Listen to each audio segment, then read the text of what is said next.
ताबदा यामना अकी तुजुंगनिंगाई ओइबा पाव अमदा पोचै हुरानबा चंगलकपा निसा साबा मियोय खरना मखोइना हुरानबगी थबक चथरिबसिंग अदु उखरे हाइदुना लुहोंगनबा थौरांग तौरिबी नुपी अमा थांगना थिंदुना हाटखरे हाइरिबा तमथिरबा थौदोक असिगी मतांगदा मियाम पुन्ना तामिनसी पोचै हुरानबा चंगलकपा ओइगनी हाइना थाजबा निसा साबा मियोय सिंगना मथंग सहीदा लुहोंगनबा थौरांग तौरिबी नुपी अमा हालमलबा मतुंग सेनखिनबा होनबदा लाइकाई मियामना मियोय अमा फारे फारबा मतुंग पुलिसता सिनखरे मियोय अनीना नानथोक्तुना सेनखरे हाइरि हाइरिबा थौदोक असि था असिगी त्रातेत नोमाइजिंग नुमितकी नुमिदांगदा कसार डिस्ट्रिक्टकी मंगलपुर विलेजदा थोखिबनी लैखिद्रबी नुपी अदुगी ममिंग अजीना बेगम कवि मसागी सही कुनी थोइरोम सुरे हाइरि मियामना फारग पुलिसता सिनखरबा मियोय अदुगी ममिंग सबीर चौधरी सही कुलुमदोय कवि लाइकाय अदुमक्तदा लैमिन्नबा मियोयनी हाइरि पाव असिना हाइ लैखिद्रबी अर्जिना बेगम महाकी मनाउ नुपी सिंग जस्मिन अमदी रुबीना बेगम गा पुन्ना का अमदा तुमिन्नदुना लैरिङैदा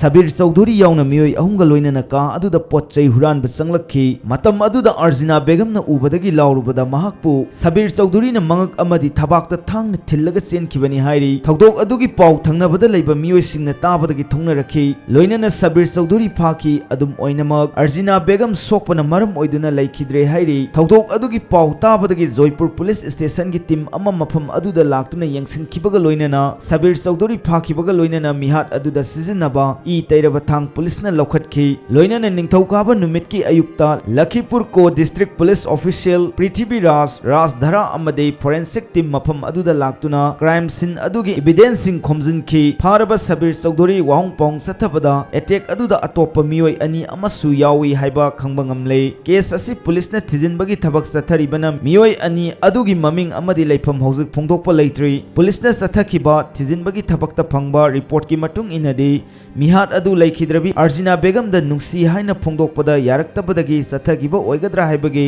थाजबसु लै हाइ मयाम आइना लेजरी से बारोनी चिंखोंगदनी को लेप्तना मयाम ना रिसेम सिजिनबीबा अमदी रिसेम सिजिनबदगी मयाम दा हाइदी प्रॉब्लम लेनरबा उरिंग माहिंग कोकलकपगी एप्रिसिएशन मयाम अमा लाकपदो आइसु याम हरावे आइगी होटनाजबन महि याले हाइना खंजे अदो ngasiगी वीडियो मते असिदा आइना हाइजनिंगबदी रिसेमगी मरमदा मयामना दुम ततना हंगबीबा वहां खतंग आई पाखुम पिजगे रिसेम से खोइना होमियोपैथिक मेडिसिन अमा ओइना खोइना यामना नेचुरल ओइबा इंग्रेडिएंट अता सिनजबने सिदा आइना सिजनरिबा हाइदी कंपोनेंट से खोइना महौसा लाइरमबिना पिबिरमबा अदुम खुदोल ओइना पांबी अनि खक यावे अनि सिगी एक्सट्रैक्ट तगी सेम बहिदाकनी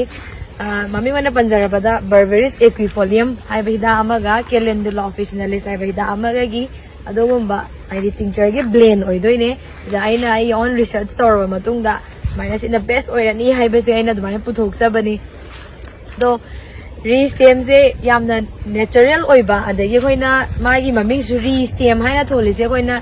रिस्टेम स्टेम सेल गी प्रॉपर्टी सिबो खोइना अमुक हन्ना री अमुक हन्ना हाइदी अमुक हन्ना मागी मगुन दो अमुक हन्ना हाइदी रिवाइव तौबा ngamba अदुगुंबा प्रॉपर्टी चेन बे हिदाक ने हाइना आइना स्माइना थोनजगिबनी अदना मवोंदा यावरिसे खोइगी महौसा खोइ ईश्वरना खोइ सेंबिरकपा कान पिबिरकपा अदुगुंबा सेल गी खोइ उनजादा केदा यावरिबा सेल जी प्रॉपर्टी से अमुका ने रिवाइव तो होनबा ngamba बक्थरो पोतो अमुका हन्ना हाइदी मंगाल पिबा ngamba सुरबा पोतो हाइदी अमुका हन्ना मागी हानेगी हाइदी नेचुरल ओइबा पोता दा यावदबा पोता अमु हलहलकपा ngamba अदुम पोत ओइबने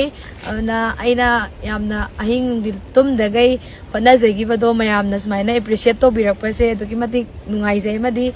हाइदी महे याले हाइना सु खंजै ईश्वरबुसु थागत फोंदोकसरी